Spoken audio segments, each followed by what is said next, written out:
గుండెలు బాదుకుంటే ఏం ప్రయోజనం అండి? అవును.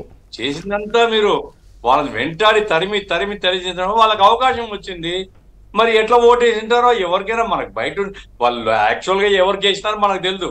కానీ ఊహించుకుంటున్నాం వాళ్ళకి వ్యతిరేకంగా వేసింటారు. గవర్నమెంట్లో ఉండే వాళ్ళకి వ్యతిరేకంగా వేసింటారు.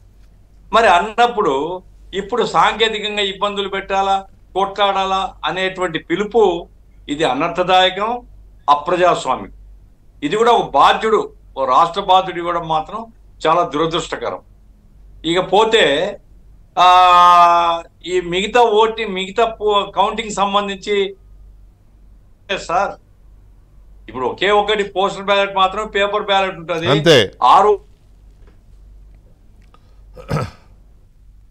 ఆర్ఓ టేబుల్ దగ్గర కౌంటింగ్ చేసి మహా ఉంటే 3000 ఓట్లు సార్. ఇవి ఒక్కో నియోజకవర్గానికి ఆవరేజ్ గా రఫ్ గా 3000 ఓట్లు కౌంట్ చేయాల్సి వస్తుంది. 3000, 2500, 3000, 3500 ఈ మధ్యలో ఉంటది.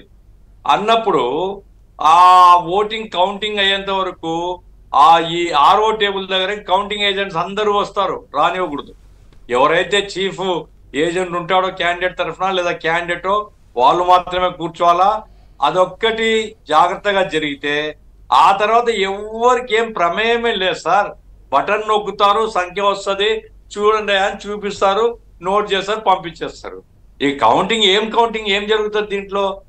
కాబట్టి ఒక పోస్టల్ బ్యాలెట్ మాత్రమే కౌంటింగ్ దగ్గర అన్ని పార్టీలు అలర్ట్ గా ఉండాలా, ప్రధాన ప్రతిపక్షం కూడా అలర్ట్ గా ఉండాలా.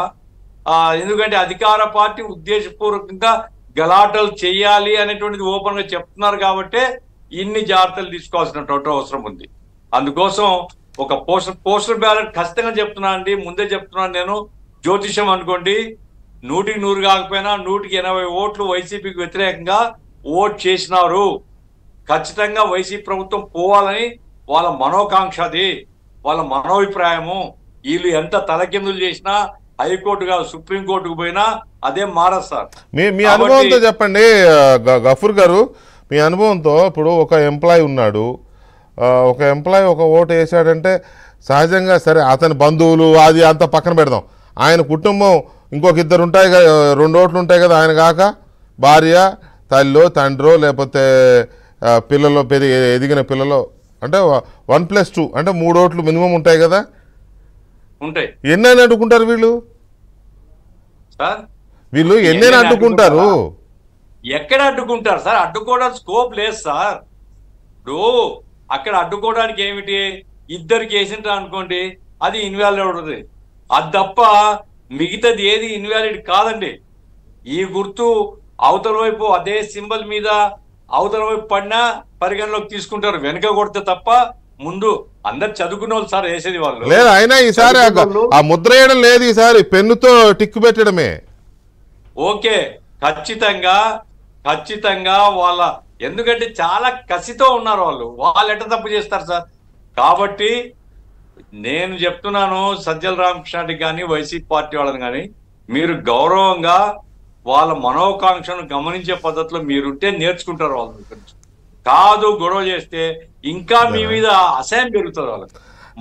కాదు, ఇంతో అంత తప్పు చేసేది ఉంటే సొంత మనుషులే చేశారు, సొంత ఎమ్మెల్యేనే సైకిల్ కేసి అయ్యయ్యో పొరపాటు జరిగింది, ఇంకో బ్యాలెట్ ఇంకోసారి వేస్తా, ఇంకో స్లిప్ ఇవ్వండి అన్నట్టుగా జరిగింది. ఉద్యోగులు ఎందుకు వేస్తారు అట్లా?